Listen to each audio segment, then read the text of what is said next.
आज आपको जीवन की एक बहुत अनमोल सीख देगी। इसलिए कहानी को आखिर तक पढ़ो और अनमोल ज्ञान प्राप्त करो। आज की कहानी का नाम है अधूरा ज्ञान। यह सुनने के बाद से जीवन में कभी हार नहीं मानोगे। एक समय की बात है, गौतम बुद्ध के हजारों शिष्य उनके पास अध्ययन करने आते थे।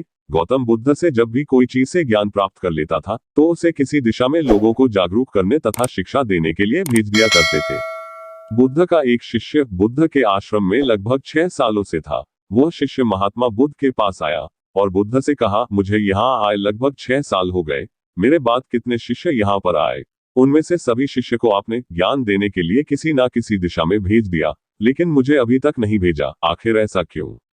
क्या मुझे आपका ज्ञान प्राप्त नहीं हुआ है? बुद्ध मुस्कुराए और बोले, ये तो तुम्हें खुद ही समझना पड़ेगा कि मेरा ज्ञान तुम्हें प्राप्त हुआ है या नहीं। शिष्य बोला, हे बुद्ध, आपने इन 6 सालों में जो मुझे उपदेश दिया है वह मुझे सब याद है। आपकी बताई हुई एक एक बात मुझे सब याद है। आप कुछ भी मुझसे पूछ सकते हैं, मैं हर उत्तर देने के लिए तैयार हूँ। आप मुझे एक मौका तो दे ताकि मैं किसी भी दिशा में जाकर लोगों को अपने ज्ञान के बारे में बता सकूं। इस पर बुद्ध ने बोला कि ज्ञान की बात को याद रखने से कोई फायदा नहीं जब तक तुम उस आदत को खुद नहीं अपनाओ। शिष्य ने कहा, जो भी हो, कृपया मुझे एक मौका जरूर दें। आप मुझ पर भरोसा रखें। मैं सभी को अपने ज्ञान से प्रभावित कर सकता हूँ।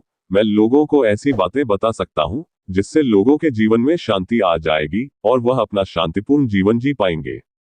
तो फिर बुद्ध ने कहा, अभी तुम तैयार नहीं हो। जब तुम उसके लिए तैयार हो जाओगे तो फिर मैं तुम्हें खुद ही किसी दिशा में जाने के लिए बोल दूंगा।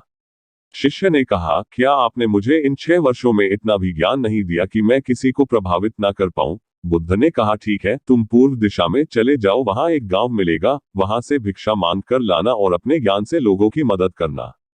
कल सुबह तुम वहां अकेले जाना और शाम में आकर मुझे बताना कि तुमने लोगों की सहायता कैसे की।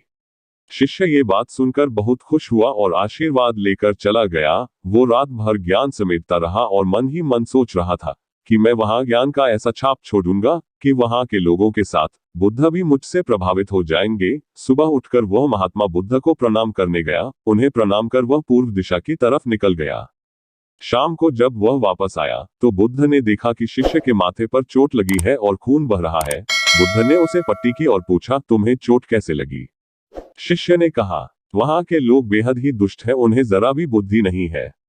मैं उस गांव में भिक्षा लेने गया पर किसी ने मुझे भिक्षा नहीं दी। सब मुझे वहां गालियां दे रहे थे। एक व्यक्ति ने भिक्षा तो दी थी लेकिन नीचे फेंककर और कहा, इसे उठा लो। मैंने उन्हें काफी समझाया लेकिन मेरी बात सुनने को तैयार ही नहीं थे। उन्होंने मेरे साथ हाथापाई की जिससे मुझे चोट लग गई।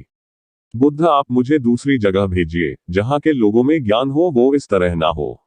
बुद्ध शिष्य की बात सुनकर मुस्कुराए और बोले, अगर दूसरे गांव में भी ऐसे ही गांव के लोग होंगे तब तुम क्या करोगे? शिष्य ने कहा, हे बुद्ध, मैं ऐसे लोगों को कोई ज्ञान नहीं दे सकता। वह लोग अज्ञानी है, उन्हें कौन समझाए? बुद्ध ने कहा, वह लोग अज्ञानी नहीं बल्कि ज्ञानी है। उनके पास बहुत ज्ञान है परंतु उनके पास खुद का ज्ञान है। अब अगर तुम किसी दूसरे के ज्ञान हो चोट पहुंचोगे तो वह कुछ तो कहेंगे ही। तुम्हें ऐसे लोग हर जगह मिलेंगे, तब तुम अपना ज्ञान उन्हें कैसे दोगे? बुद्ध ने कहा, आज तुम आराम करो, कल शाम को मेरे पास आना।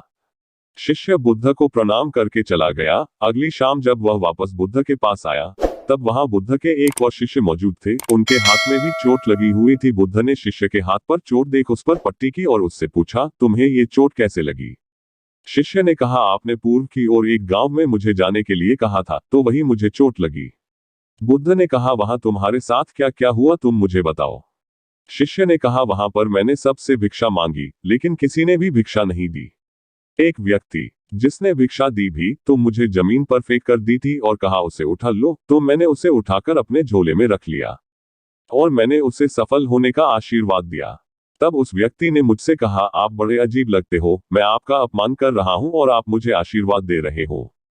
तो मैंने उनसे कहा कि आप दानी हो, आपने मुझे दान दिया है इसलिए मैं आपको आशीर्वाद दे रहा हूं। फिर मैं वहां से आगे गया तो कुछ लोगों ने मुझे वहां से वापस जाने के लिए कहा।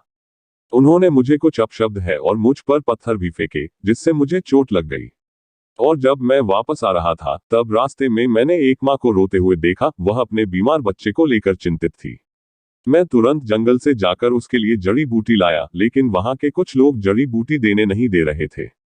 फिर मैंने उनसे विनती की वह मुझे उस बच्चे का इलाज करने दे। उसके बाद वह जैसा कहेंगे मैं ठीक वैसा ही करूंगा। फिर जिस व्यक्ति ने मुझे भिक्षा दी थी, उसने गांव वालों को समझाया। तब उन्होंने मुझे उस बच्चे को जड़ी बूटी लगाने दी। उसके कुछ देर बाद वह बच्चा ठीक हो गया। फिर गांव के जिन लोगों ने मुझसे अभद्र व्यवहार किए थे, उन्होंने मुझसे माफी मांगी और धन्यवाद कहा। फिर मैं वहां से वापस आ गया। बुद्ध, मेरी आपसे एक विनती है, उस गांव के लोग बहुत भोले भाले हैं, क्या मैं रोज उसी गांव में जाकर भिक्षा मांग सकता हूँ? ये सभी बातें पहला शिष्य खड़ा होकर बड़े ध्यान से सुन रहा था। उसने ये सुनते ही बुद्ध के चरणों में गिरकर कहा, हे बुद्ध, मैं समझ गया हूँ कि अभी मैं उस लायक नहीं हुआ हूँ कि मैं दूसरों को ज्ञान दे सकूं। बुद्ध ने कहा, हमें बाहर वैसे ही लोग दिखाई देते हैं जैसे हम अंदर से होते हैं।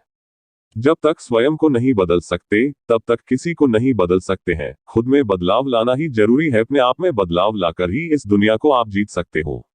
तो दोस्तों, ये आपको कैसी लगी? उम्मीद करता हूँ इस कहानी से प्राप्त ज्ञान से अब आपके जीवन में सकारात्मक बदलाव जरूर आएगा।